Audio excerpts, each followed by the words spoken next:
हाय दोस्तों, pre medico YouTube channel पे आप सभी का स्वागत है।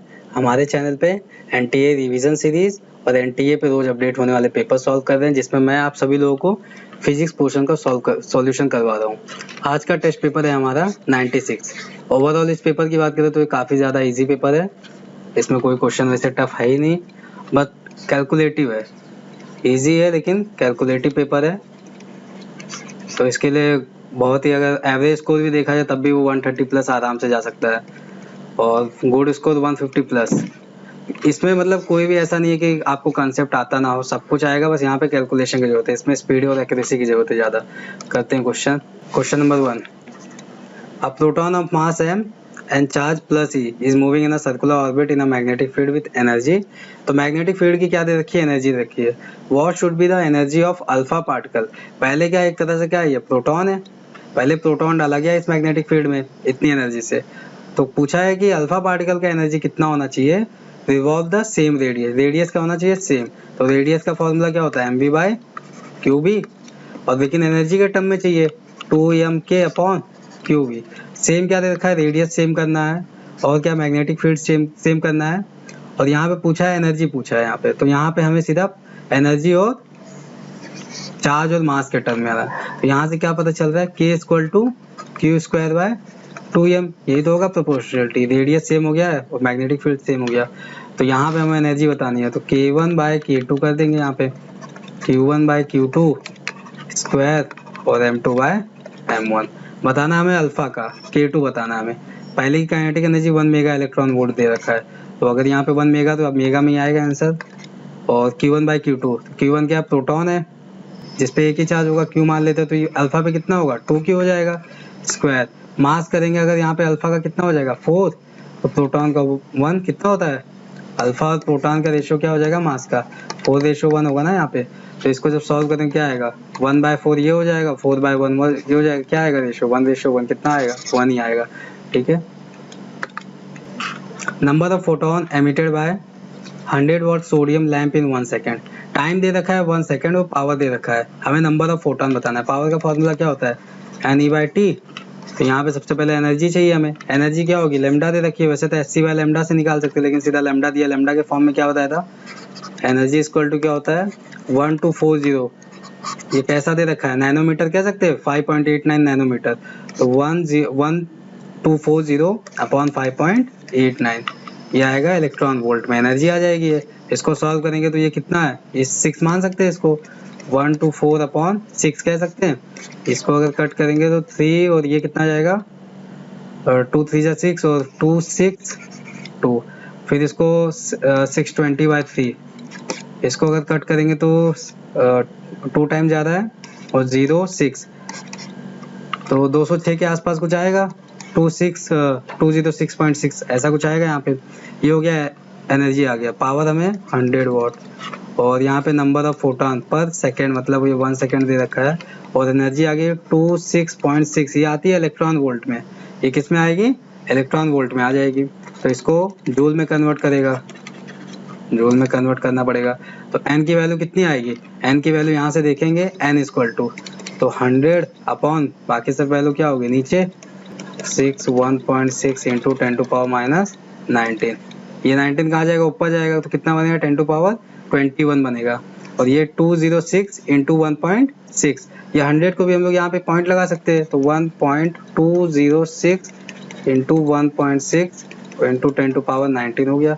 अब ये क्या है, 2 का कितना है, ये लगभग 1.5 गुना है ना यहाँ पे, तो कितना हो जाएगा, ये लगभग कितना 4 5.5 के आसपास आएगा ये। इसको अगर कैलकुलेट करेंगे इसको पूरा, तो यहाँ पे आ जाएगा लगभग 5.5 के समथिंग आएगा, और 10 टू पावर 19। तो इस तरह का कोई ऑप्शन यहाँ पे, लेकिन 20 के टर्म में दे रखा है यहाँ पे, 20 18 इस फॉर्म में। तो 18 के फॉर्म में कन्वर्ट कर दें, 5.5 इंटू 10 टू पावर 18 करते कितना टाइम, लगभग 2 बार जाएगा। कौन सा ऑप्शन हो जाएगा यहाँ पे, 1.9 इंटू 10 टू पावर 18, कौन सा ऑप्शन हो जाएगा यहाँ पे, बी ऑप्शन हो जाएगा।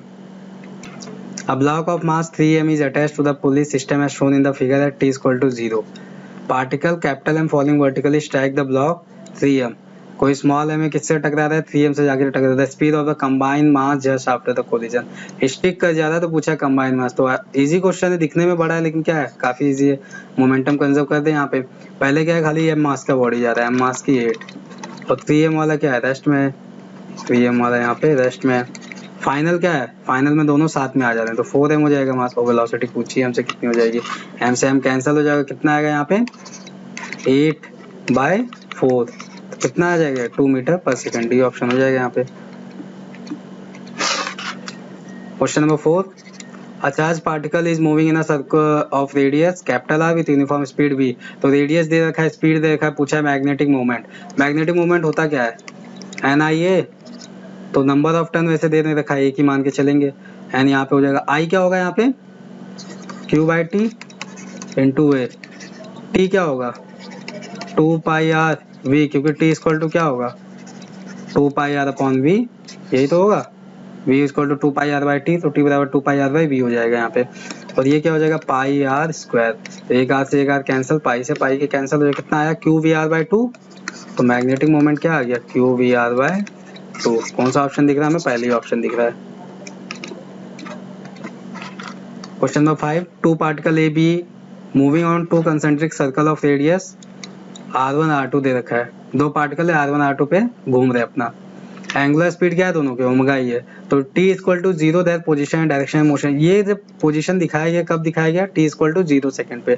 पूछा गया relative velocity va minus vb at t equal to पाई/2 ओमेगा, तो हमें रिलेटिव वेलोसिटी बताना है लेकिन यहाँ पे नहीं बताना है, t equal to 0, t equal to क्या बताना है पाई/2 ओमेगा। तो पहली बात ये देख ले, ये होगा कहाँ पे पाई/2 ओमेगा पे, ये कहाँ चला जाएगा। तो ओरिजिन से कर रहे हैं तो x इक्वल टू क्या लिख सकते हैं यहाँ पे, पहले एक के लिए चेक कर लें, या तो फेज डिफरेंस निकाल लें, फेज निकाल लें, फेज कितना होगा। तो फेज क्या होता है यहाँ पे omega into T, omega omega क्या है सेम दे रखा है, और टाइम कब निकालना हमें पाई/2 ओमेगा, तो ओमेगा से मतलब पाई/2, यानी फेज कितना आ रहा है पाई/2। तो दोनों पार्टिकल कहाँ होगा, पहला वाला इस डायरेक्शन में जा रहा है तो यहाँ आ जाएगा 90 पे आ जाएगा ना, क्योंकि यहाँ पे क्या आया है फेज पाई/2, तो यहाँ आ जाएगा, दूसरा वाला 90 पे अपने यहाँ आ जाएगा।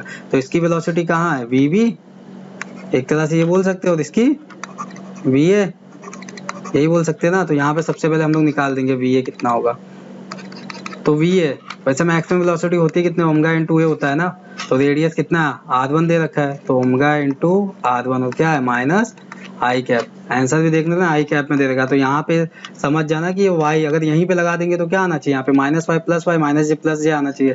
तो यहाँ से भी समझ में आ रहा है आंसर हमें आई में दे रखा है, तो हमें यहाँ से तो शुरुआत नहीं करनी है, हमें कहाँ का बताना है यहाँ पे, ठीक है। जब फेज डिफरेंस कितना होता है पाई/2, तो यहाँ पे अगर इसको सॉल्व करेंगे उसी तरह v भी करेंगे, तो ओमेगा r2 ये क्या आएगा, ये भी माइनस आएगा, दोनों का माइनस आई है।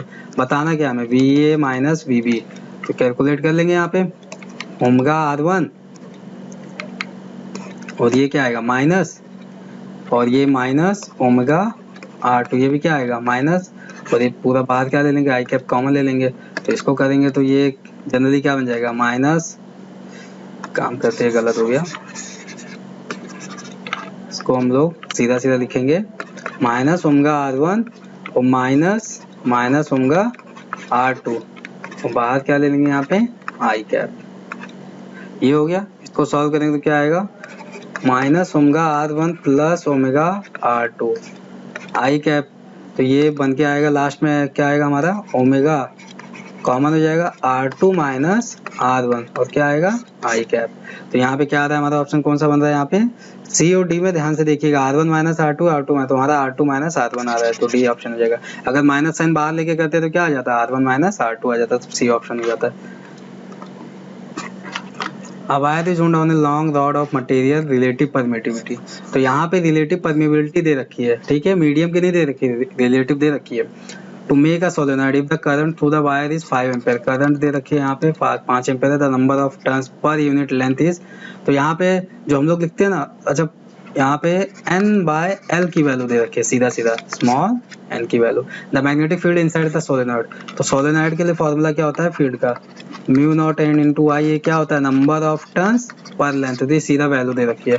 और म्यू क्या होता है, म्यू तो उस रॉड का होगा ना, लेकिन यहाँ पे क्या दे रखा है रिलेटिव, तो हम लोग क्या लगाएंगे म्यू रिलेटिव क्या होता है μ/μ0, तो यहाँ पे म्यू की जगह क्या रख सकते हैं mu r into μ0, number of turns कितने हैं 1000, करंट 5 एम्पेयर। तो यहाँ पे म्यू आर कितनी है 4000 है, और म्यू नॉट की वैल्यू तो पता ही होगी, म्यू नॉट बाई 4 पाई क्या होता है 10 टू पावर -7, तो म्यू नॉट कितना हो जाएगा 4 पाई इंटू 10 टू पावर -7, ये हो जाएगा। इसको पूरा कैलकुलेट कर लेंगे, तो ये पूरा पेपर ही कैलकुलेटिव आ गया है। यहाँ पे 3030 -7 है तो क्या बचेगा यहाँ पे खाली -1, और 16 पाई इंटू 5 और क्या बचेगा ये -1, तो ये कितना हो जाएगा 80, और -1 क्या 8 पाई, क्या आएगा 8 पाई। तो पाई की वैल्यू कितनी होती है 3 के आसपास होती है, तो 8 इंटू 3.14 कितना है 24 के आसपास आएगा कुछ।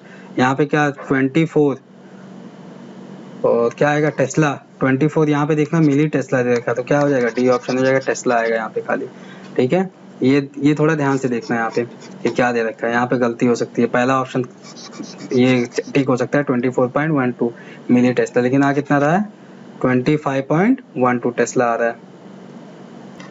Question number 7, a cell can be balanced against 110 centimeter and 100 centimeter of potentiometer wire respectively with and without being short circuit through a resistance 10 ohm।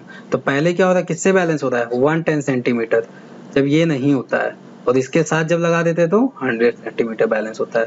Formula क्या होता है इंटरनल रेजिस्टेंस और आर में, R equal to R E by V minus 1, एक तो ये होता है, और यही क्या होता है प्रोपोर्शनल, लेंथ क्या हो जाता है ना, यहाँ पे क्या हो जाता है, यहाँ पे वोल्ट, यहाँ पे क्या होता है पोटेंशियल लेंथ के प्रोपोर्शनल होता है। तो इसी को हम लोग क्या कह सकते हैं ई के अलॉन्ग लेंथ। ई कब आएगा जब यहाँ पे एक्स्ट्रा कोई रेजिस्टेंस नहीं, खाली इंटरनल रेजिस्टेंस, तो ई आता है अपना 110/100 माइनस 1। इसको सॉल्व करेंगे क्या आएगा 10/100, तो r बाय 10, यानी इंटरनल रेजिस्टेंस कितना आ रहा है r बाय 10 ओम। तो r की वैल्यू कितनी है 10 ओम, तो 10/10 कितना हो जाएगा यहाँ पे 1 ओम आ जाएगा, सिंपल है। कौन सा ऑप्शन हो गया अपना, ये ऑप्शन हो जाएगा। Question number 8, how many % of work done by a battery is consumed to fully charge a capacitor which is stored as electrical potential energy in the capacitor। तो पहली बात ये पूछा है कि work done by the battery कितना होगा charge को फुल्ली चार्ज करना है अगर, तो यहाँ पे अगर फुल्ली पोटेंशियल एनर्जी कितना हो जाएगा हाफ CV² हो जाएगा, और बैटरी के द्वारा वर्क डन कितना होता है बैटरी की वजह से Q इंटू वी, और Q को क्या लिख सकते हैं C equal to Q by V, तो Q को क्या लिख सकते हैं C इंटू V²। तो ये क्या है वर्क डन बाय बैटरी है, और ये क्या है पोटेंशियल एनर्जी ऑफ कैपेसिटर। तो कितना दिख रहा है ये CV² का हाफ CV उसका कितना है 50% हो गया ना, यहाँ पे यही पूछा था हमसे कि वर्क डन बाय बैटरी कितना होगा पोटेंशियल एनर्जी का इसका, तो इसका कितना दिख रहा है 50%, तो डी ऑप्शन हो जाएगा यहाँ पे। Question number 9, the total flux through a closed surface constructed around the positive charge of, charge दे रखा है, ये कोई चार्ज है 0.5 कूलम का, इसके अराउंड में पूछा है फ्लक्स कितना होगा। अगर ये मीडियम कितना रखा है यहाँ पे डाइलेक्ट्रिक कांस्टेंट दे रखा है, यहाँ पे मीडियम का नहीं दे रखा है, किसका दे, हमें क्या चाहिए एप्सिलॉन चाहिए मीडियम का, लेकिन ये नहीं दे रखा है डाइलेक्ट्रिक कांस्टेंट, मतलब क्या दे रखा है एप्सिलॉन रिलेटिव दे रखा है यहाँ पे कितना 10। तो क्या होता है यहाँ पे फॉर्मूला क्या होगा फ्लक्स का Q बाय मीडियम का, लेकिन मीडियम का तो दो ही नहीं रखा है, क्या दे रखा है यहाँ पे रिलेटिव, तो epsilon relative into epsilon not, Q तो कितना 0.5 और एप्सिलॉन रिलेटिव कितना है 10 है, और ये कितना होता है 8.85 इंटू 10 टू पावर -12 होता है। इसको पूरा सॉल्व करेंगे यहाँ पे क्या हो जाएगा 10 टू पावर -11 ऊपर जाएगा तो क्या हो जाएगा +11 हो जाएगा, और इसको हम लोग क्या लिख सकते हैं 0.5 को 1/2, तो 1/2 इंटू 8.85 और ऊपर क्या हो गया 10 टू पावर 11 हो गया। इसको सॉल्व करेंगे तो यहाँ पे कितने के आसपास आ रहा है ये 10 टू पावर 11 अपॉन 2 5 10 होगा, 16 1 17 और क्या 17.70 के आसपास आया, लेकिन हमारा आंसर तो इस तरह कोई दे नहीं रखा है, तो इसको हम लोग क्या करेंगे 100 इंटू 10 टू पावर 9 कर देंगे और 17.7, तो ये लगभग कितने टाइम से यहाँ पे ये कितना 100 कितना 70 से डिवाइड करेंगे तो 4 के आसपास आ रहा है ना कुछ, क्या है 5.65, 17 5 चेक कर लेंगे कितना होगा, तो 5 7 जा 35 585, ठीक है, तो क्या 5.65 के आसपास है, क्योंकि ये तो ज्यादा हो जाएगा ना 9 टाइम 17 से काटेंगे काफी ज्यादा हो जाएगा 8 टाइम्स, कौन सा ऑप्शन आएगा ए ऑप्शन के आसपास आएगा। Question number 10, each capacitor shown in the figure is 2 microfarad, then the equivalent capacitance between the point A और B, A और B के बीच में इक्विवेलेंट, तो ये क्या हो गया बी ट्यूशन बीस की तरह है ना, तो ये क्या हो जाएगा नेगलेक्ट हो जाएगा, इसको हटा देंगे, तो हर एक कितना है 2 माइक्रोफेराड, तो सीरीज में अगर कैपेसिटर होते हैं तो क्या हो जाते हैं ये रेजिस्टेंस का उल्टा होता है ना जो पैरेलल होते हैं, तो क्या हो जाएगा 2/2 मतलब 1 माइक्रोफेराड, और ये कितना हो जाएगा 1 माइक्रोफैराड, इधर पे भी हो जाएगा ये इसका नेट पूरे का। तो ये अब ये क्या होगा 1 माइक्रोफैराड और 1 माइक्रोफैराड कैसे हो जाएंगे, दोनों पैरेलल में हो जाएंगे 1 और 1। तो ये क्या होता है पैरेलल में अगर कैपेसिटर हो तो सीरीज ऑफ रेजिस्टेंस की तरह बिहेव करता है ना। तो 1 1 कितना हो जाएगा 2 माइक्रोफैराड। ऑप्शन कौन सा हो जाएगा, ये option. Question number 11, two coil are fixed location when coil 1 has no current and the current in the coil 2 increases at the rate 15 ampere per second, the EMF in 1 is। तो यहाँ पे पहले क्या है, दो कॉइल है हमारे पास, यहाँ पे दो कॉइल है। पहले कह रहा है एक में करंट नहीं होती, तो इसमें EMF कितना इंड्यूस हो रहा है 25 millivolt. When coil 2 has no current, ये हो रहा है जब इसमें करंट नहीं हो रही है।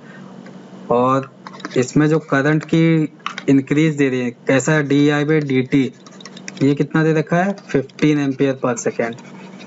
फिर क्या बोला है when coil 2 has no current and coil 1 has current of 3.6 ampere the flux linkage. तो हमें यहाँ पे 5 बताना है, यहाँ पे 5 बताना है, ठीक है। तो यहाँ से हम सबसे पहले क्या निकाल लेंगे, EMF दे रखा है और di/dt दे रखा है। यहाँ पे अगर 5 चाहिए तो हमें क्या चाहिए, इसका म्यूचुअल इंडक्टेंस चाहिए ना M और I1। तो I1 तो दे रखा है करंट ऑफ 3.6 एम्पियर, बस यहाँ पे क्या चाहिए म्यूचुअल इंडक्टेंस। और ये आएगा कहाँ से, यहाँ से आएगा। EMF इक्वल टू क्या होता है माइनस होता है ये di/dt, और I किसका होता है दूसरे वाले का होता है। I वहाँ पे किसका होता है दूसरे वाले का, और यहाँ पे 5 M × I पहले वाले का करंट होता है। तो यहाँ पे अगर म्यूचुअल इंडक्टेंस और खाली वैल्यू चाहिए हमको, माइनस साइन की कोई यहाँ पे जरूरत है नहीं। तो यहाँ पे क्या हो जाएगा, E कितना दे रखा है 25 M इंटू ये मैग्नीट्यूड ही खाली चाहिए, di/dt कितना देगा 15। तो 5 3 और 5 5 कितना आ रहा है 5/3, सही मिली में था तो 10⁻³ ये आ गया मैग्नीट्यूड M की। अब यहाँ पे 5 हमें बताना है, पुट कर देंगे यहाँ पे वैल्यू 5/3 इंटू 10⁻³ और I1 3.6 दे रखा है, कैंसिल करेंगे कितना आएगा 1.2। और ये क्या है एक्चुअल में 1.2 इंटू कितना करेंगे 5 60, तो क्या हो जाएगा 6 हो जाएगा खाली 10⁻³ पॉइंट लगाया ना, तो 6 इंटू 10⁻³ और क्या वेबर। अब यहाँ पे मिली में दे रखा है तो क्या 10⁻³ को क्या कह सकते हैं, इसको मिली कह सकते हैं ना, मिली वेबर। तो 6 मिली वेबर। कौन सा ऑप्शन हो जाएगा, ये ऑप्शन है, सॉरी 16 है ये, कौन सा ऑप्शन है डी ऑप्शन हो जाएगा। कौन सा यहाँ पे डी ऑप्शन हमारे करेक्ट है, ये 16 है पहला वाला। Question number 12, a 100 watt and 200 volt bulb is connected to 160 volt supply power, the power consumption would be। तो यहाँ पे जो हमारा यहाँ पे रेजिस्टेंस कुछ होगा, ये पावर इसका जो बल्ब का है 100 वाट और 200 वोल्ट ये दे रखा है, और इसको किससे कनेक्ट कर दिया गया 160 वोल्ट से। तो जाहिर सी बात है इसके अलोंग अब कितना आएगा 160 वोल्ट ही तो आएगा खाली। तो हमें क्या बताना है पावर कंजप्शन, तो 160 वोल्ट आएगा तो पावर कितना हो जाएगा 160 इंटू 160 अपॉन क्या R, और R कहाँ से आएगा यहाँ से, क्योंकि R तो फिक्स है ना, R तो चेंज होना नहीं है। तो R कैसे निकलेगा यहाँ पे 100 इंटू V² इंटू R, तो R इक्वल टू क्या हो जाएगा यहाँ पे, ये कितना कैंसिल हो जाएगा यहाँ पे 400 ओम आएगा यहाँ पे, सीधा यही रख देंगे 16 इंटू 160 अपॉन 400, ये 20 कैंसिल हो जाएगा, ये कितना है 4, तो 16 4 जा 64 वाट। ठीक है ऐसे कर सकते हैं, या तो फिर सीधा सीधा फॉर्मूला जो होता है P/P रेटेड क्या पढ़ते हैं यहाँ पे V² अपॉन V रेटेड, ये होल स्क्वायर होता है।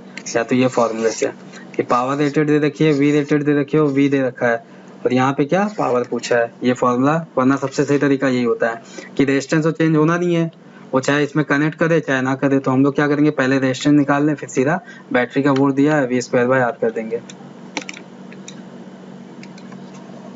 Question number 13, at a distance 320 km above the surface of the earth when the value of acceleration due to gravity will be lower than its value on the surface of the earth। तो surface of the earth पे कितना होता है g होता है, और इसको कितने हाइट पे लेके जाता है 320 किलोमीटर। तो g डैश निकाल लें, g 1 माइनस क्या हो जाएगा 2h/r, तो g और कितना 1 माइनस, और यहाँ पे क्या कह सकते हैं 320 इंटू 2 अपॉन 6400 किलोमीटर, ये 0 से कटेगा और ये कितना जाएगा 2 टाइम्स, तो 1 कितना है g 1 माइनस 1/10 आएगा ना यहाँ पे, तो यहाँ से जी डैश की वैल्यू कितनी आ रही है, जी 9/10, यही तो आ रही है जी डैश की वैल्यू। तो जी डैश होगी, लेकिन हमसे पूछा क्या है, पूछा है कि लोअर कितना कर रहा है, तो हमें डेल्टा जी बताना है। तो डेल्टा जी क्या होगा, जी माइनस जी डैश। इसको करेंगे तो क्या हो जाएगा यहाँ पे, तो सिंपल सा परसेंटेज में बताना है, तो यहाँ पे आएगा 1/10 डेल्टा, और क्या बताएं percentage, delta G by G into 100। तो इसको 100 से मल्टीप्लाई करेंगे कितना आएगा, 10% आ जाएगा ना यहाँ पे। इसको जब 1/10 1000 हो गया, 1/10 इंटू 100 करेंगे तो क्या आएगा, ये 10% आएगा। क्या हो गया यहाँ पे, सी ऑप्शन हो जाएगा। और ये वाले ये इससे भी कर सकते हैं, GY1 प्लस H/RE², इससे भी कर सकते हैं। लेकिन क्या है, ये स्क्वायर है ना, थोड़ा यहाँ पे कैलकुलेशन आ जाएगा, यहाँ पे कुछ ऐसा आएगा 21/20 का ऐसे कुछ स्क्वायर आएगा यहाँ पे।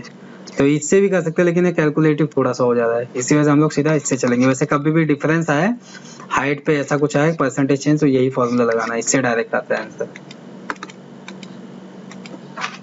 Question number 14, the rotation period of an earth satellite close to the surface of the earth is, तो सरफेस के अगर पास में तो कितना आ रहा है इसका time period, 83 minute. Then that of the satellite in an orbit at a distance of 3 times earth radius from the surface. तो यहाँ पे पूछा है कि सरफेस के अगर पास में है तो टाइम पीरियड आ रहा है 83 मिनट, 83 मिनट जब ये सरफेस के पास है। फिर पूछा है कि अगर हम लोग कहाँ चले जाए, यहाँ पे 3 time of earth radius from its surface, surface से हम लोग कितना जा रहे हैं, 3r के किसी रेडियस पे जा रहे हैं।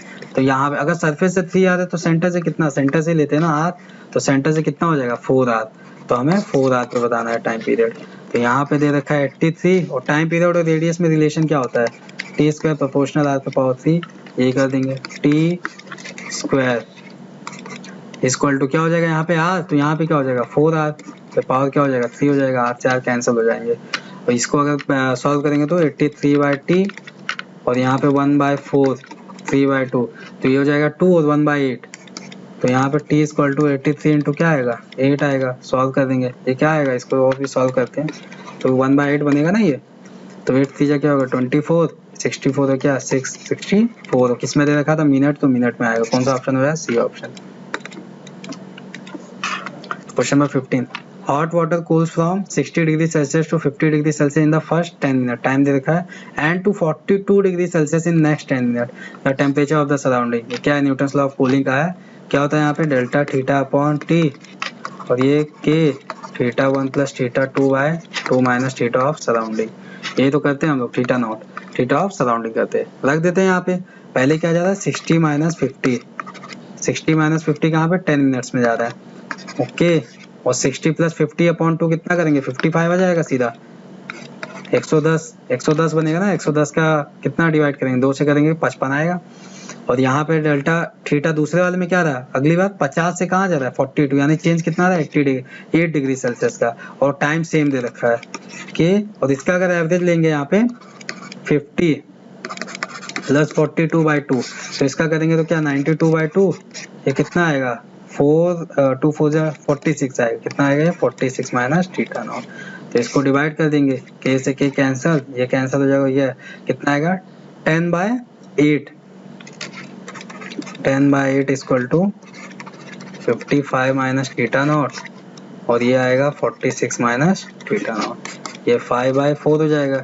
इसको पूरा अगर यहाँ पे कैलकुलेट करेंगे तो यहाँ पे कितना हो जाएगा 5 6 30, और 5 4 230 आएगा, 230 minus 5 theta naught is equal to, और इसको करेंगे तो 5 4 20, और 220 आएगा यहाँ पे 220 माइनस 4 थीटा नॉट। अब ये पेपर थोड़ा सा ऐसे कैलकुलेटिव हो चुका है, यहाँ पे हमको खाली थीटा नॉट चाहिए, तो इसको यहाँ लेके चले जाएं 5 थीटा नॉट को, तो 230 माइनस 220 आ जाएगा यहाँ पे 5 theta not minus 4 theta naught, क्योंकि ये पॉजिटिव था तो वहाँ जाके क्या बन गया माइनस बन जाएगा ना, ये पॉजिटिव है यहाँ पे।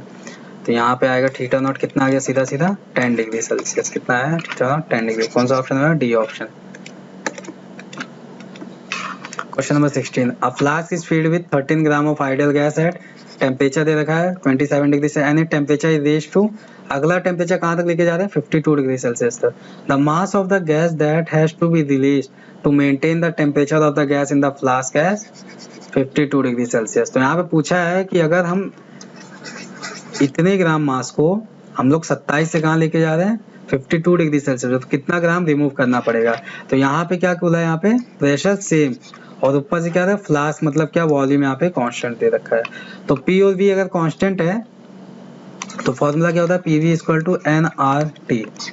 PV कांस्टेंट हो क्या हो जाएगा, N into T equal to constant. तो N क्या होगा, mass upon molar mass into T equal to constant. अब ये भी सेम दे रखा है कि हमारा गैस तो चेंज हुआ नहीं है, तो यहाँ पे क्या हो जाएगा सीधा मास इंटू टी। तो मास पहला कितना है 13 और ये कितना 27, मतलब कितना 300 केल्विन। केल्विन में रखते हैं यहाँ पे इस फॉर्मूले में।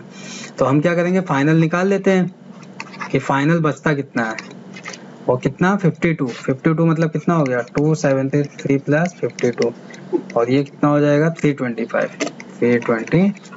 तो x इक्वल टू कितना आएगा 13 इंटू 300 अपॉन 325। इसको कितना 25 से काटेंगे इसको, तो कितना टाइम जा रहे हैं 12 और ये कितना 13 टाइम ये चला जाएगा, ये कैंसिल हो जाएगा।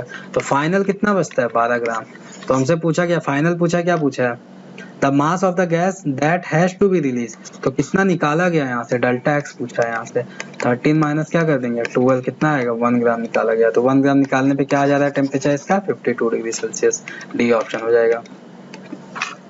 17 A Carnot engine works between the source at the temperature 27 degree Celsius, sink का टेम्परेचर -120 डिग्री सेल्सियस। तो यहाँ पे एफिशिएंसी का फॉर्मूला 1 माइनस TC/TH। इस पे तो हर पेपर में लगभग क्वेश्चन दे रहा है। तो यहाँ पे सिंक का टेम्परेचर केल्विन में कितना हो जाएगा 273 और क्या हो जाएगा -123 करेंगे तो कितना 150 और ये कितना 300। 1 माइनस 1/2 कितना आ रहा है 1/2। तो एफिशिएंसी कितनी आ रही है 50%, मतलब 0.5 आ गया यहाँ पे। सीधा सीधा कितना आ रहा है 0.5%, तो 50%, ये ऑप्शन हो गया। 18 How long copper tube carries a current I, then which of the following is the true? A long hollow copper, ठीक है, कोई कॉपर का एक ट्यूब है, अंदर से क्या है हॉलो है, तो करंट खाली इसके कहाँ रहेगी, यही सरफेस पे तो रहेगी करंट खाली। करंट अगर सरफेस पे है तो हमें अंदर इलेक्ट्रिक फील्ड, अंदर मैग्नेटिक फील्ड क्या होगी, जीरो होगी ना यहाँ पे अंदर इसके, क्योंकि जितनी भी करंट रहेगी सबके सब कहाँ रहेगी, सरफेस पे रहेगी। अगर हम बाहर कोई पॉइंट लेते हैं तो ये हम लोग सरफेस लेंगे तो बाहर आ जाएगी मैग्नेटिक फील्ड, बाहर जीरो नहीं होगी। लेकिन अंदर की बात करते हैं, अंदर कहीं पे भी ले तो क्या होगा यहाँ पे मैग्नेटिक फील्ड जीरो। तो यहाँ पे the magnetic field B will be zero at L, पहले ही ऑप्शन दे रखा है। इनसाइड द ट्यूब, इनसाइड पे क्या होगा जीरो होगा, पहले ही ऑप्शन यहाँ पे क्या हो जाएगा सही हो जाएगा। Question number 19.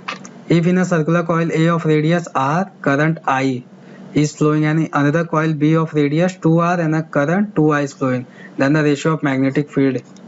तो यहाँ पे दो कॉइल दे रखा है, एक में करंट I है, रेडियस R है। फॉर्मूला क्या होता है कॉइल के टर्म में, μ/2 I/R, number of turns multiply कर देते हैं, नंबर ऑफ टर्न्स को बात की नहीं गई है। तो यहाँ पे सीधा मैग्नेटिक फील्ड किससे प्रोपोर्शनल है I/R। तो B1/B2 क्या हो जाएगा यहाँ पे I1/I2 और क्या हो जाएगा R2/R1। तो I1 I दे रखियो, I2 कितना 2I, तो I/2I और R2 ये 2R दे रखा है 2R, तो R1 R दे रखा है, कड़ी आएगा और 2 से 2 भी कैंसिल, सब कैंसिल, कितना आ रहा है 1:1 ही आ रहा है, ये ऑप्शन हो जाएगा। Question number 20. A stone is thrown vertically upward when the particle is at height half of its maximum height. तो यहाँ से कह रहा है इस पार्टिकल को यहाँ से थ्रो किया गया है 10 मीटर पर सेकेंड, नहीं थ्रो वाले 10 मीटर नहीं है, यहाँ पे बोल रहा है कि अगर मैक्सिमम हाइट h है, यहाँ से किसी वेलोसिटी थ्रो किया गया और half of its maximum height h/2 और h/2, यहाँ पे इसकी वेलोसिटी दे रखी है, ये वेलोसिटी दे रखी है 10 मीटर पर सेकेंड। तो पूछा है मैक्सिमम हाइट बताना है, क्या पूछा है यहाँ पे टोटल एच बताना है। तो यहाँ से हम लोग क्या है सब मैक्सिमम हाइट पे जाने पे यहाँ पे वेलोसिटी होनी कितनी है, जीरो हो जानी है ना, तो इस मोशन के लिए लगा देंगे। तो फाइनल वेलोसिटी कितना है जीरो, इनिशियल कितना दे रखा है यहाँ पे, इनिशियल यहाँ पे क्या होगा -10 हो जाएगा और ये क्या हो गया -g। फर्स्ट इक्वेशन नहीं, टाइम तो पूछा नहीं है ना, हाइट पूछ रखा है यहाँ पे, तो हाइट के लिए करेंगे। तो फाइनल कितना होगा 0 का स्क्वायर और इनिशियल कितना 10 का स्क्वायर -2 g हो जाएगा और यहाँ पे डिस्टेंस कितना h/2 कवर कर रहा है। तो इसको सॉल्व करेंगे तो 100 और ये माइनस, तो ये भी यहाँ पे क्या 100 इधर है माइनस हो जाएगा, यहाँ पे 20 × h/2 2 सॉल्व करेंगे कितना 5 टर्म जा रहा है, माइनस से माइनस कैंसिल, तो एस इक्वल टू कितना आ रहा है 10 मीटर। तो टोटल हाइट कितनी है यहाँ पे 10 मीटर, बी ऑप्शन हो जाएगा यहाँ पे। Question number 21, a particle move in a straight line with constant acceleration, it changes its velocity from 10 to 20 while passing through a distance. Distance दे रखा है, टाइम पूछा है यहाँ पे।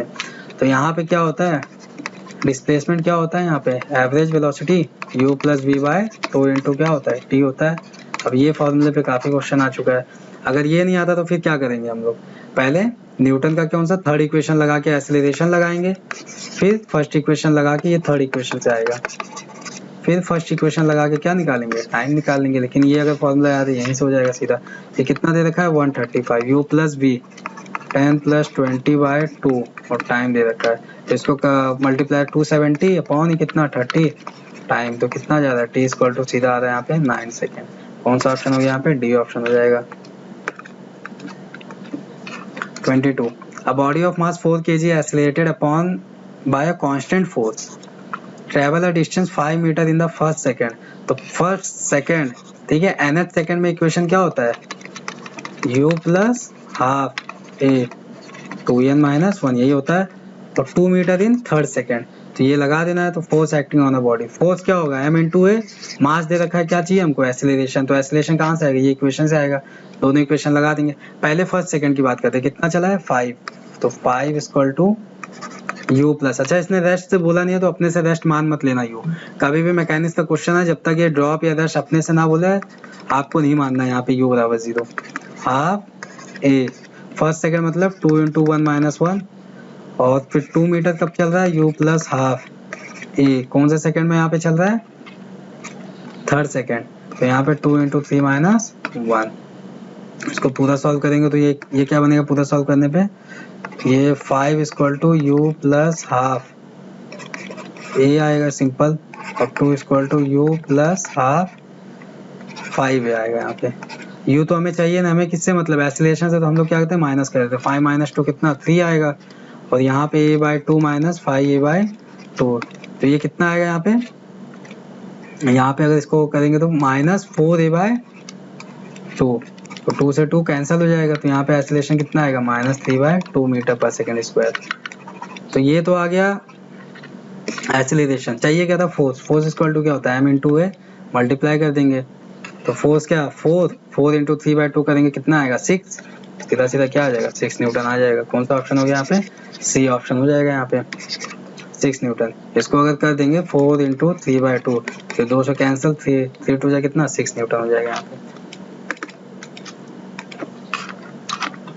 2 masses m1 5 kg, m2 4.8 kg, tied to a string hang over a light frictionless pulley. What is the acceleration of mass when they free to move? ऐसे इसका तो फॉर्मूला पता होता है, क्या होता है m1 minus m2 upon m1 plus m2 into G. अगर टेंशन पूछे तो टेंशन का क्या होता है 2m1 m2 upon m1 plus m2 into जी, ये टेंशन का होता है। प्रूव भी कर सकते हैं इसको, ये क्या जाएगा यहाँ पे m1g और ये क्या लगेगा m2g, तो एक्सेलरेशन क्या होगा सपोर्टिंग फोर्स और minus opposing force upon total mass, यही तो होगा यहाँ पे। तो ये हो जाएगा एक्सेलरेशन, फाइनली यही आने वाला है, याद कर लेते हैं सीधा। तो यहाँ पे एक्सेलरेशन क्या है m1 माइनस m2, तो m1 कितना 5 दे रखा है, 5 माइनस 4.8, और ये क्या हो जाएगा 5 प्लस 4.8 इंटू जी की वैल्यू 9.8। अगर जी की वैल्यू दे रखी है तो वही रखना है, 10 मत रख देना। तो ये यहाँ पे 0.2 अपॉन 9.8, ये 8 है इंटू 9.8, ये क्या हो जाएगा कैंसिल हो जाएगा, कितना है 0.2 मीटर पर सेकेंड स्क्वायर, 0.2 मीटर, ये ऑप्शन हो जाएगा। अच्छा एक्सेलरेशन सेंटर ऑफ मास पूछे तो इसी का क्या हो जाता है स्क्वायर हो जाता है ना, इसी का क्या हो जाएगा सिंपल स्क्वायर हो जाएगा, इसी वैल्यू का सीधा सीधा स्क्वायर हो जाता है अगर acceleration of centre of mass पूछता तो यहाँ पे। तो कौन सा यहाँ पे केवल एक्सेलरेशन पूछा है, ये ऑप्शन हो जाएगा। 24, 2 nuclei have mass number in the ratio 1:8, the ratio of the nuclear radii would be। तो यहाँ पे रेडियस और मास नंबर में कैसा रिलेशन है, आर प्रोपोर्शनल ए पे पावर क्या है 1/3 है, तो यहाँ पे क्या दे रखा है रेशियो 1:8 दे रखा है, तो यहाँ पे R1/R2 इक्वल टू क्या हो जाएगा A1/A2 पे पावर क्या हो जाएगा 1:3, ये क्या दे रखा है 1:8 1/3, तो सिंपल क्या हो जाएगा 1/2। अब R1/R2 क्या पूछा है देख लेते हैं। वैसे कुछ कहा नहीं है, तो जिस रेशियो में हमें ये दे रखा है मास नंबर, उसी रेशियो में क्या रेडियस भी निकालेंगे। वो रेशियो क्या हो जाएगा 2 हो जाएगा, C option. 25 if the binding energy per nucleon lithium and helium, तो ये लिथियम का दे रखा है 5.6 और हीलियम का दे रखा है 7.06 mega electron. The energy of the proton in the reaction, तो पहले लिथियम का निकाल लेंगे। लिथियम का कितना 7 × 5.6, तो कितना होगा यहाँ पे 7 6 42 और क्या 7 39.2 आएगा ये मेगा इलेक्ट्रॉन। और किसका हीलियम का 4 × 7.06 और कितने हीलियम है यहाँ पे 2 हीलियम है, तो ये पूरा होगा तो 8 × 7.06। तो सॉल्व करें क्या 8 6 48 और 8 7 कितना 56, कितना 56.48। अब ये माइनस कर देंगे, प्रोटॉन का निकालना है तो इनका क्या होगा डिफरेंस के इक्वल टू होगा, डिफरेंस के बराबर। तो ये एक्चुअली क्या 40 दिख रहा है और ये कितना दिख रहा है 56 57 के आसपास दिख रहा है, लगभग 16 17 के आसपास आएगा। कौन सा ऑप्शन है यहाँ पे 17.3 ऑप्शन हो जाएगा। पूरा कैलकुलेट कर देना। 26 a particle move on axis x axis according to the equation x equal to x naught sin square omega t, the motion is simple harmonic motion। तो बताना है कि सिंपल हार्मोनिक मोशन तो है, तो इसका एम्पलीट्यूड और टाइम पीरियड, ये दो चीज बताना है हमको। पहली बात तो ये अगर साइन स्क्वायर ओमेगा टी में तो इसको पहले एक उसमें चेंज करें एक पावर में, तो ये क्या हो जाएगा x naught cos 2 theta equal to क्या होता है, इसके फॉर्मूले तो याद ही कर लेते हैं, cos square theta minus sine square theta.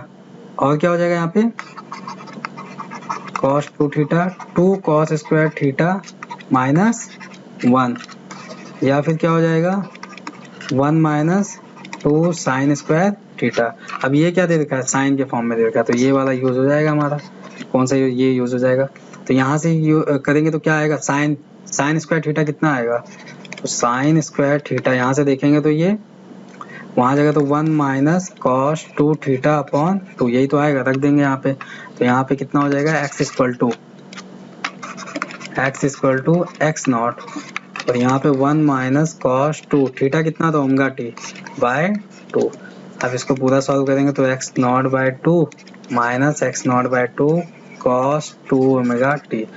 तो यहाँ पे एम्पलीट्यूड कौन सा होगा, ये होगा ना x नॉट बाय 2, एम्पलीट्यूड तो ये हो ही नहीं सकता, x नॉट और 2x नॉट तो नहीं है, आधा है, x नॉट बाय 2 है। और यहाँ पे क्या है ये फ्रीक्वेंसी ओमेगा, तो नया वाला जो ओमेगा डैश आया वो कितना है 2 ओमेगा है। तो ये पूछा गया टाइम पीरियड और ये किसके बराबर होगा 2 पाई बाय टी से। तो यहाँ से टाइम पीरियड कितना आएगा 2 से 2 कैंसिल, तो टाइम पीरियड कितना आएगा खाली पाई बाय ओमेगा। तो कौन सा ऑप्शन हो जाएगा यहाँ पे डी ऑप्शन हो जाएगा यहाँ पे। 27 This time period of particle undergoing SHM is 16 seconds. It start motion from the mean position after 2 seconds. Its velocity is 0.4 meter per second. The amplitude. तो velocity का फॉर्मूला क्या होता है v equal to omega under root A square minus x square. Maximum velocity कोई पूछे तो mean position पे होता है ओमेगा इनटू ए। तो यहाँ से हमें क्या दे रखा है t इक्वल टू 2 सेकंड पे वेलोसिटी कितनी होती है 0.4 मीटर। तो पहली बात ये देख ले कि t इक्वल टू 2 सेकंड पे आएगा कहाँ पे, हमारा पार्टिकल होगा कहाँ पे, x कितना है, तो ये कहाँ से कर रहा है मीन पोजीशन से स्टार्ट कर रहा है। तो इसके लिए इक्वेशन क्या होगी x equal to a sine omega t। तो a साइन ओमेगा, ओमेगा क्या हो जाएगा 2 pi by T 2 pi by 16 और कितने पूछा है 2 सेकंड पे, तो ये 8 टाइम जाएगा क्या पाई बाय 4। तो a साइन पाई बाय 4 मतलब कितना 45, यानी x इक्वल टू कितना आया a बाय रूट 2। तो x पता चल गया, वेलोसिटी दे रखी है और क्या पूछा है एम्पलीट्यूड a की वैल्यू पूछ रखी है यहाँ पे, ओमेगा भी पता है हमको 2 पाई बाय टी, ये ओमेगा हो गया। यहाँ पे ओमेगा कितना आएगा पाई बाय 8 आएगा ना, t 16 रखेंगे। अब रख देंगे पूरे वैल्यू उठा के 0.5 ओमेगा रख देंगे पाई बाय 8 और ये a square minus x square, x कितना हो जाएगा a स्क्वायर बाय 2 हो जाएगा। तो यहाँ पे सीधा कितना आएगा pi by 8 a by root 2, ये तो आएगा क्योंकि ये करेंगे तो a स्क्वायर बाय 2 और 2 का रूट कितना रूट 2 आ जाएगा। एम्पलीट्यूड पूछा है, पूरा इक्वेशन सॉल्व करेंगे 0.4 इंटू 8 रूट 2 अपॉन पाई, ये हो जाएगा। इसको सॉल्व करेंगे क्या आएगा एम्पलीट्यूड, यहाँ पे 8 4 जा कितना 3.2 3.2 इंटू रूट टू, और ये क्या 3.14, क्या है लगभग कट रहे अपने। तो ये इक्वल टू कितना है अप्रॉक्स, ये किसके आसपास आ रहा है, रूट टू के 1.44 मीटर। कौन सा ऑप्शन है यहाँ पे, ये ऑप्शन दे रखा है 28। How many photon are emitted by laser source of 5 into 10⁻³ watt operating, ये पहले वाले क्वेश्चन की तरह है। पावर दे रखी है, लेमडा दे रखी है, टाइम भी दे, टाइम बस वहाँ पे 1 सेकंड था, यहाँ पे क्या है 2 सेकंड हो गया है। तो इसको हम लोग सॉल्व कर लेंगे, कितना आएगा यहाँ पे। तो पावर बराबर फिर से वही फॉर्मूला n/t ई होता है। अब ई यहाँ पे 632.2 नैनोमीटर दे रखा है, या तो फिर से वही लगा देना 1240 अपॉन 632.2, इसको ई की वैल्यू क्या पुट कर देना यहाँ पे, और n बताना है, n इक्वल टू क्या होगा Pt/e।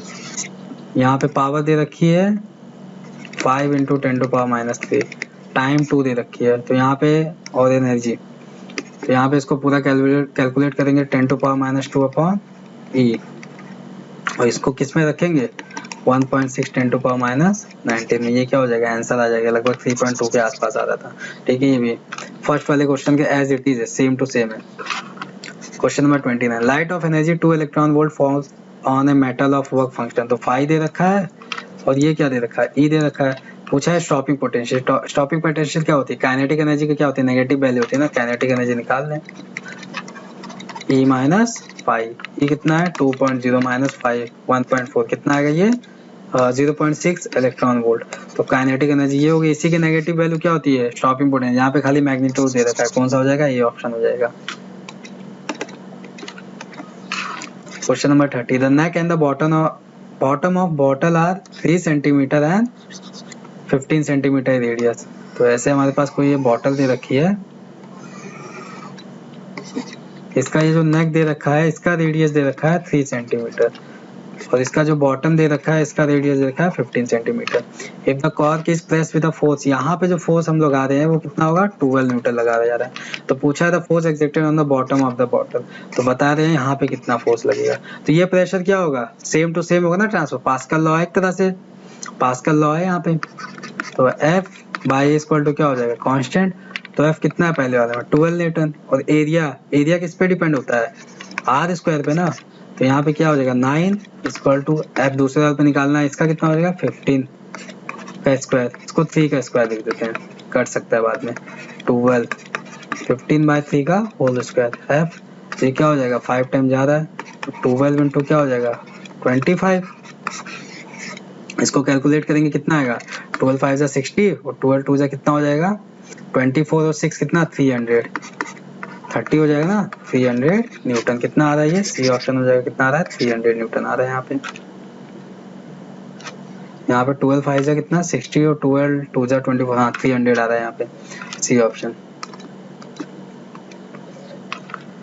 31, two spherical soap bubble of radius r1 r2 in vacuum combine under isothermal condition, the resulting bubble of radius, इसका तो सबको रटा होता है √r1 square plus r2 square.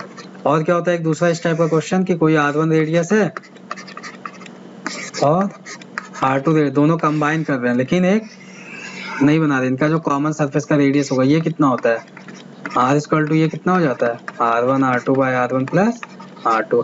ये वाला कैसे प्रूव करते हैं, पहले वाले का क्या हो जाएगा प्रेशर 40/r1 और दूसरे वाले का 40/r2, और जब दोनों मिल रहे हैं आइसोथर्मल कंडीशन मतलब क्या PV इक्वल टू क्या हो जाएगा कांस्टेंट, तो यहाँ पे जो फाइनल आएगा हमारा P final V final is equal to P1 V1 plus P2 V2। अब ये पहले का वॉल्यूम कर देंगे दूसरे का वॉल्यूम 4/3 पाई r1 क्यूब, और यहाँ पे भी 4/3 पाई r2 क्यूब, और प्रेशर ये उठा के रखेंगे, तो इसको जब सॉल्व करेंगे और यहाँ पे क्या रखेंगे नेट वाले का जो रेडियस मान लेते हैं r आता है, तो 4/3 पाई r क्यूब, और इसका प्रेशर 4T/r, ऐसे तीनों का रखेंगे तो यहाँ पे क्या आएगा इक्वेशन यही बन के आएगी। वैसे सीधा रख लेते हैं, एक तो आइसोथर्मल वाली, दूसरा अगर इनका क्या होता है रेडियस का जो कॉमन सरफेस का रेडियस होता है उसका रेडियस क्या होता है ये वाला फॉर्मूला होता है, तो ये दोनों फॉर्मूला रख लेते हैं हम लोग। 32, a converging length has a focal length of 0.12 metre to get an image of unit magnification. Unit magnification मतलब क्या है, इमेज ऑब्जेक्ट क्या है, सेम साइज के बन रहे हैं। The object should be placed at what distance from the converging lens. तो ये तो पता ही है कि सेम साइज का अगर बनना है कहाँ रखना है, सेंटर ऑफ कर्वेचर। ये कितना होता है सेंटर ऑफ कर्वेचर, ये 2 इंटू क्या होता है फोकल लेंथ। तो इसका ट्वाइस क्या दे रखा है यहाँ पे 0.24 दे रखा है ना, 0.12 का कितना 0.24, ये ऑप्शन हो जाएगा यहाँ पे। Question number 33, an illuminated object and screen are placed 90 cm apart. तो यहाँ पे हमारा ऑब्जेक्ट हो गया और ये हमारा स्क्रीन है, ठीक है, ये हमारा स्क्रीन है। तो इनके बीच का जो डिस्टेंस दे रखा है वो दे रखा है 90 centimetre. The focal length and nature of the lens required to produce a clear image on the screen. और यहीं कहीं पे, और वैसे भी अगर यहाँ पे क्लियर इमेज कह रहा क्या होगा, कॉन्वेक्स लेंस ही होगा ना, कन्वर्स करा रहा है यहाँ पे, तो कॉन्वेक्स लेंस है यहाँ पे। तो ये क्या है जाएगी और क्या यहीं कहीं पे बना रही है यहाँ पे u, और ये डिस्टेंस क्या है v है। यहाँ पे देखा मैग्निफिकेशन ट्वाइस दे रखा है, मतलब रेशियो कितना दे रहा है मैग्निफिकेशन का, v/2 कितना दे रखा है यहाँ पे 2, और v प्लस u कितना दे रखा है 90 सेंटीमीटर। तो पूछा क्या है यहाँ पे, फोकल लेंथ पूछ रखा है। यहाँ पे क्या पूछा है, focal length.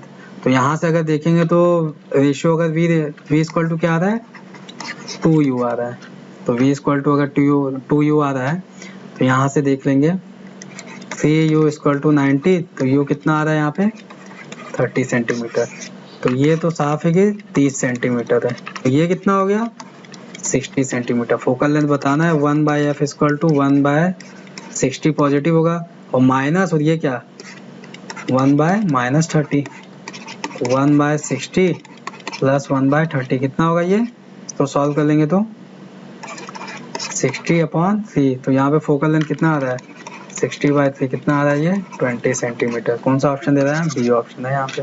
Question number 34, a solid cylinder of mass capital M radius R rolls on a flat surface, find in moment of inertia about the line of contact.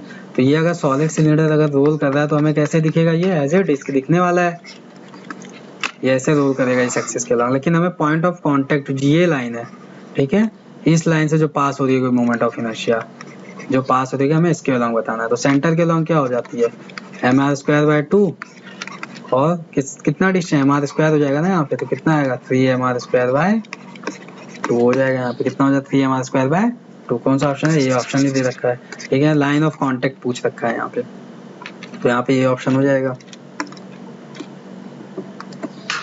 35, two wheels A and B are mounted on the same axis. Moment of inertia of A का दे रखा है 6 kilogram metre square and rotating 600 revolution per minute.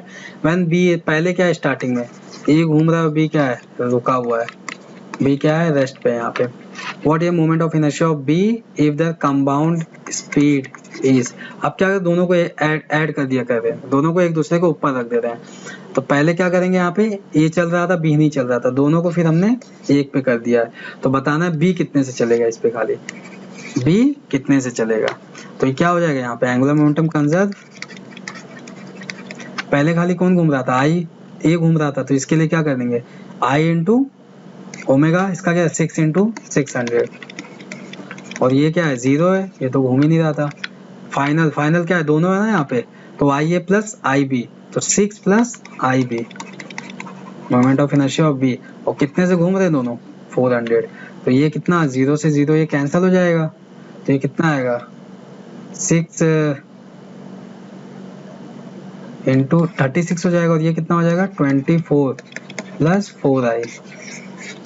तो इसको हम लोग calculate करेंगे तो कितना टाइम जाता है, 4 से जाता है ना 9 6, और ये कितना I, तो I कितना आ गया यहाँ पे 3 किलोग्राम, क्योंकि I क्या 9 - 6 3 किलोग्राम मीटर स्क्वायर। तो यहाँ से IB है, ये क्या है एक्चुअल में IB moment of inertia of B।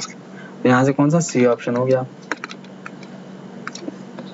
36, the output of the given logic gate is. तो ये कौन सा गेट है, नैंड गेट है ना। नैंड गेट के लिए इक्वेशन क्या होता है A.B पे बार, ये तो होता है नैंड गेट के लिए।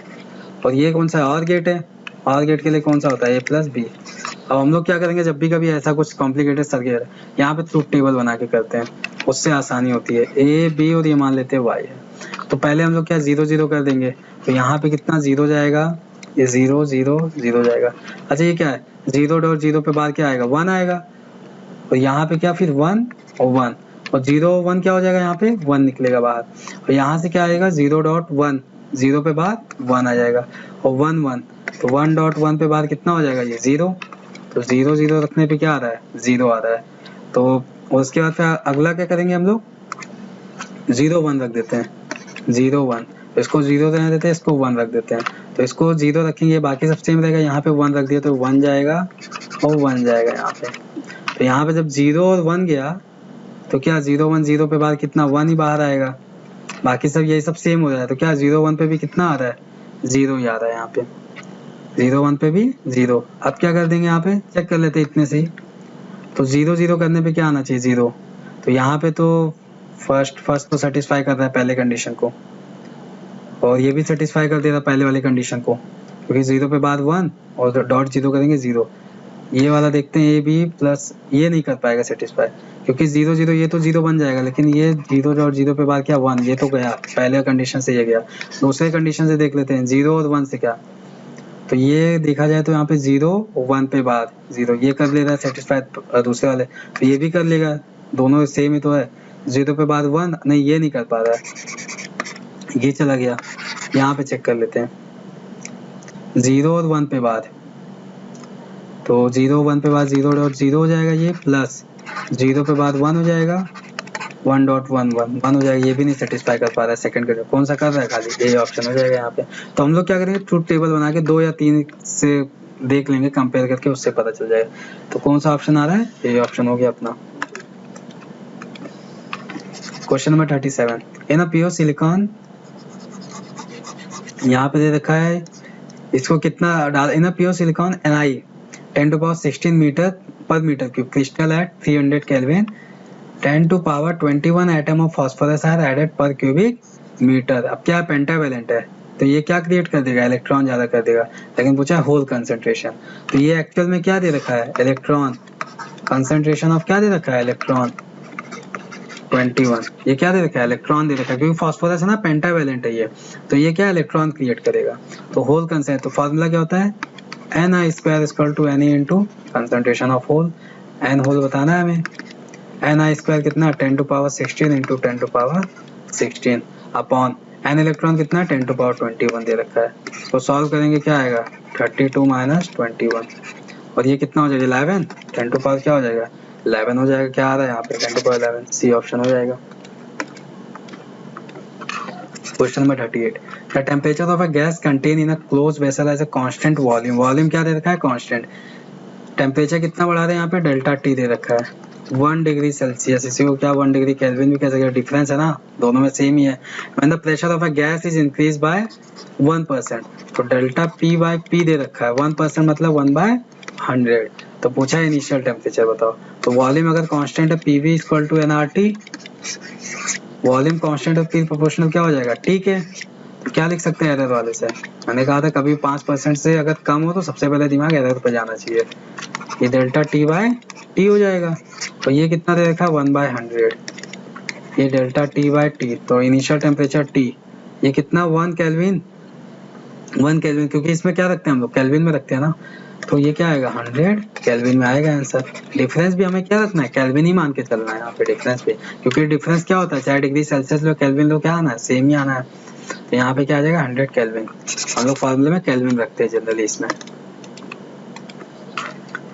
39 the dimension formula of magnetic induction B का है, तो हम लोग ऐसा फार्मूला चूज करेंगे जिसमें हमें सभी पता हो, ये मत चूज करना mu naught by 4 pi I by R, ये सब ना, इसमें पहले म्यू नॉट का पता होना चाहिए, ऐसा करेंगे जिसका हमें पता हो।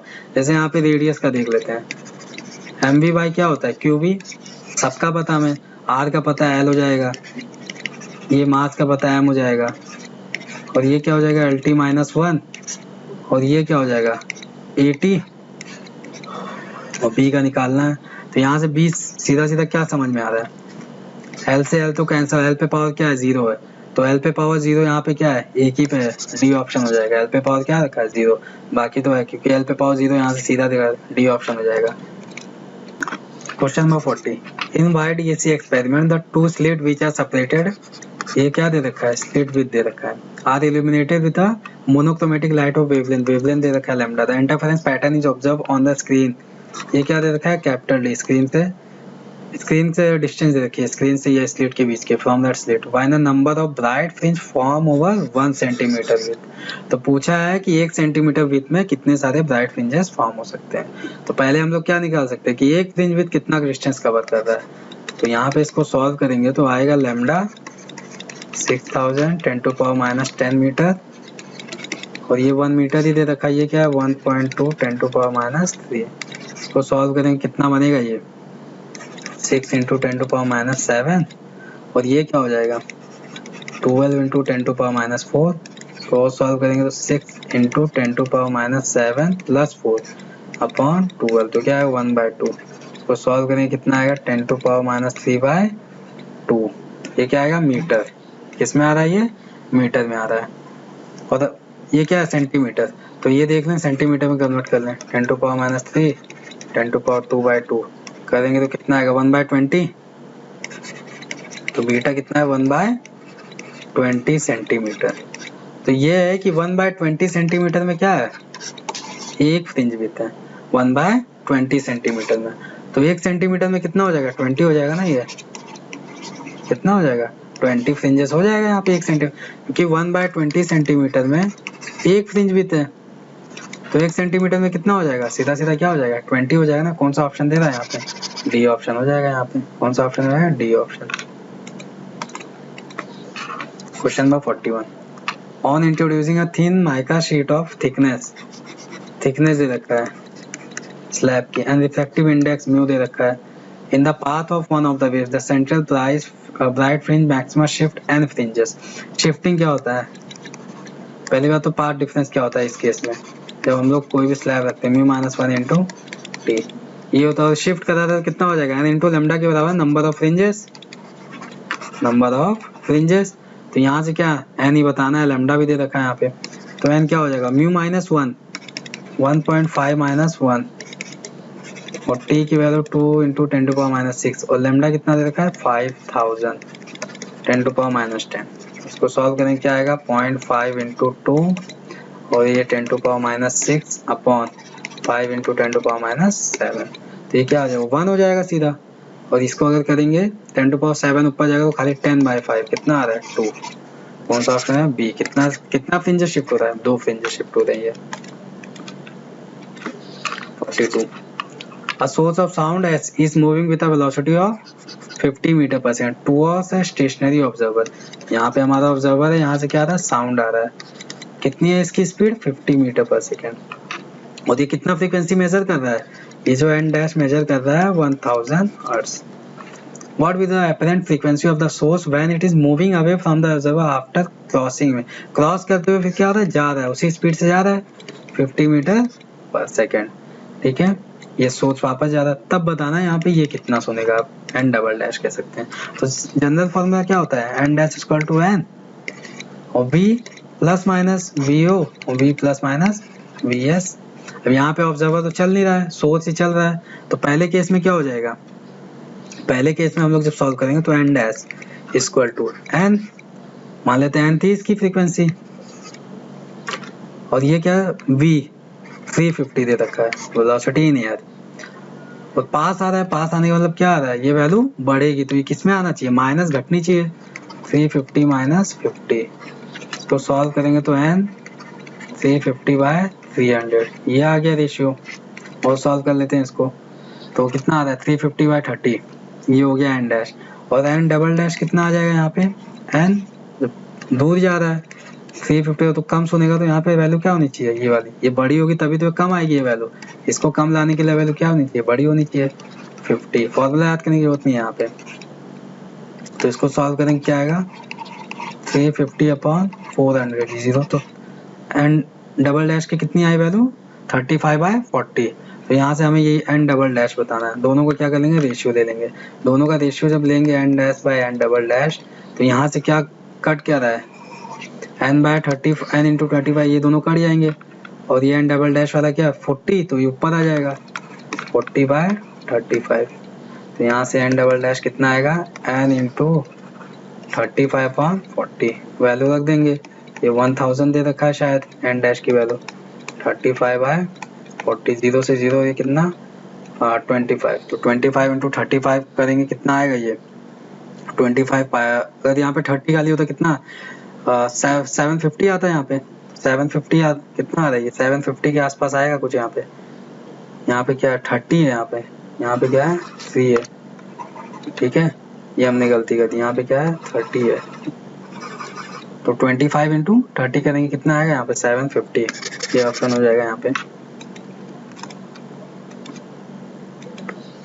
43।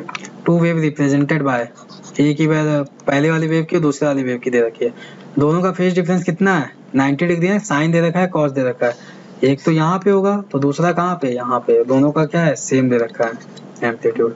तो नेट एम्पलीट्यूड कितना हो जाएगा ये दो, तो 90 डिग्री पे होता है नेट एम्पलीट्यूड, ये दो तो हो जाता है बी ऑप्शन हो गया। क्वेश्चन नंबर 44, स्प्रिंग और स्प्रिंग कांस्टेंट के की वैल्यू दे रखी है, स्ट्रेच इनिशियली बाय 5 सेंटीमीटर। तो ये हमारी स्प्रिंग थी, इसको इनिशियली कितना किया गया है 5 सेंटीमीटर, तो कुछ वर्क डन W1 लगा होगा। फिर क्या किया गया इसको